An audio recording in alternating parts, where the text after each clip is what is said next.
अस्सलामुअलैकुम। Welcome to math club. I hope you are fine.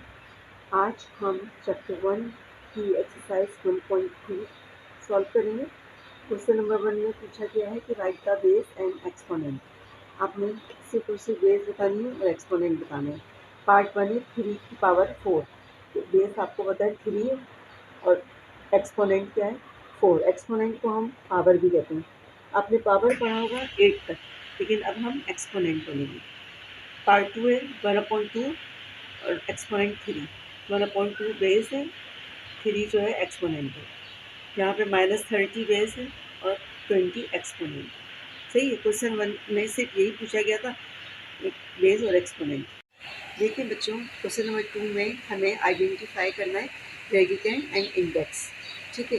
पहला part है √5 और ये छोटा सा आपको 3 नज़र आ रहा है। तो ये जो 3 है इसे हम कहते हैं इंडेक्स और 5 जो है वो रेडिकेंड है। यानी रूट के साइन को हम रेडिकल साइन कहते हैं, तो उसके अंदर जो वैल्यू है वो रेडिकेंड कहलाएगी। ठीक है। तो रूट के अंदर जो वैल्यू है वो रेडिकेंड कहलाएगी x/y, और जो बाहर है वो इंडेक्स है 4। रूट के अंदर यहाँ पर वैल्यू है हमारे पास x² और बाहर जो लिखा हुआ है छोटा सा वो क्या है 5। ये इंडेक्स होगी। तो रेडिकल साइन, रूट के साइन को रेडिकल साइन कहते हैं। उसके अंदर जो वैल्यूज़ होती हैं उसको हम रेडिकेंड कहते हैं, और जो बाहर लिखा होता है छोटा सा वो इंडेक्स होता है। उम्मीद है आपको अच्छे से समझ में आ गया होगा। क्वेश्चन नंबर 2 में यही पूछा जाएगा। क्वेश्चन नंबर 3 है right in exponential form. Exponential form यानी जो भी क्वेश्चन दिया हुआ है वो रेडिकल फॉर्म में दिया हुआ है हमें। अब हम इसको पावर की फॉर्म में लिखेंगे। ठीक है।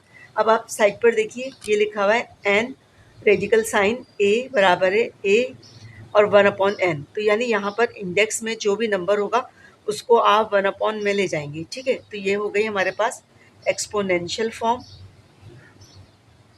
और ये हो गई हमारे पास रेडिकल फॉर्म। ठीक है। तो आपने हमेशा ये याद रखना है स्क्वायर रूट जिसमें लगा हुआ है वो रेडिकल फॉर्म है और जो पावर की शक्ल में है वो एक्सपोनेंशियल फॉर्म है। अब सिंपली आप इसको लिखेंगे आराम से 3/4 और यहाँ पर इंडेक्स कुछ भी नहीं है। तो मैंने अभी आपको कहा कि 2 मौजूद होता है, इसलिए हम इसको स्क्वायर रूट का साइन पढ़ते थे, तो स्क्वायर 2 को कहते हैं। तो आपने 2 लिख लिया। ऐसे ही सेकेंड पार्ट में आप देखिए x/y और आपने 5 लिखा। अब आपने एक और ब्रैकेट यूज़ किया और इसको लिख दिया 1/2। ठीक है। अब आप इसको दोबारा सॉल्व करेंगे तो पावर टू पावर मल्टीप्लाई होती है। आप इसको मल्टीप्लाई करें x/y 5 1 ज़ा 5/2, ये आंसर आ गया। अब इसी तरह आपने थर्ड पार्ट को सॉल्व कर लेना है बिल्कुल।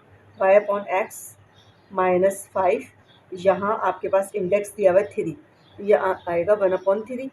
फिर पावर टू पावर मल्टीप्लाई करेंगे आप तो क्या हो जाएगा y/x -5 1 ज़ा 5/3। अब फोर्थ पार्ट में हम डायरेक्ट सॉल्व करेंगे, इसलिए कि एमसीक्यूज़ में आता है। तो अब 2 पार्ट मैंने आपको ब्रैकेट वाले जो बताए थे कि पावर टू पावर मल्टीप्लाई होता है, इसमें हम डायरेक्ट सॉल्व कर रहे हैं। ठीक है। तो आंसर क्या आएगा yz 7/3। लास्ट फिफ्थ पार्ट में आपके पास आएगा 27 1/9। इसमें -64 2/3, यानी 2 को 3 से हमने मल्टीप्लाई कर दिया 1/3 से। हाफ m/3, इसमें आ जाएगा x/y 3/5। लास्ट पार्ट है 4/3 एंड 1/3। ठीक है। डायरेक्ट आंसर लिखिए इसलिए कि एमसीक्यूज़ में आता है। क्वेश्चन नंबर इस तरह थर्ड जो है हमारा क्वेश्चन नंबर 4 में पूछा गया है कि transform into radical form. Question को रेडिकल फॉर्म में लिखना है। अभी आपने रेडिकल से एक्सपोनेंशियल फॉर्म में लिखा था, अब एक्सपोनेंशियल फॉर्म दी हुई है तो रेडिकल में लिखेंगे। 1/7, 1/7 जो है ये यानी 1/7, 7 पावर जो है इंडेक्स में चली जाती है और अंदर जो है 5 3 बच गया। ठीक। इसी तरह सेकेंड पार्ट में आप देखिए पावर जो है ब्रैकेट के बाहर 1/3 लिखिए। तो 3 यानी इंडेक्स है और a b उसके ऊपर -2, ये आपके पावर अंदर आ गया, ठीक है, रेडिकेंड बन गया और ये इंडेक्स हो गया।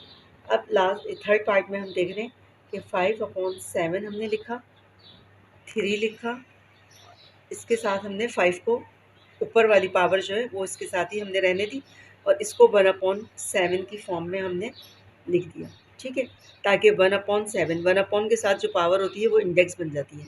ये यहाँ पर इंडेक्स बन गया 7 और अंदर क्या बचा 5/7 और ये मल्टीप्लाई कर दिया, 3 5 15, ये आंसर हो गया।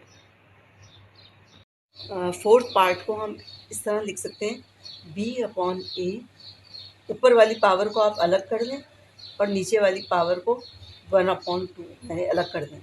अब 1 के साथ जो पावर होती है वो इंडेक्स में चली जाएगी यानी 2 और अंदर क्या बचा B/A, इसके ऊपर -m, ये आंसर हो गया। लास्ट पार्ट है फिफ्थ पार्ट। अब इसमें डायरेक्ट ही 1/5 दिया हुआ है तो 5 क्या है इंडेक्स, अंदर जो वैल्यू है वो हम ऐसे लिख लेंगे 11/13, 12/13, ठीक है। ये लास्ट पार्ट था क्वेश्चन नंबर 4 का। आई होप आप लोगों को अच्छा से समझ में आ गया होगा कि हम रेडिकल से एक्सपोनेंशियल फॉर्म और एक्सपोनेंशियल से रेडिकल फॉर्म में किस तरह कन्वर्ट कर सकते हैं। बच्चों, उम्मीद है कि ये एक्सरसाइज आपको अच्छे से समझ में आ गई होगी। एक्सरसाइज 1.3 चैप्टर 1 की ख़त्म हो चुकी है। आप मेरी वीडियोस को सब्सक्राइब करें ताकि मेरी आने वाली वीडियोस की नोटिफिकेशन आप तक पहुंच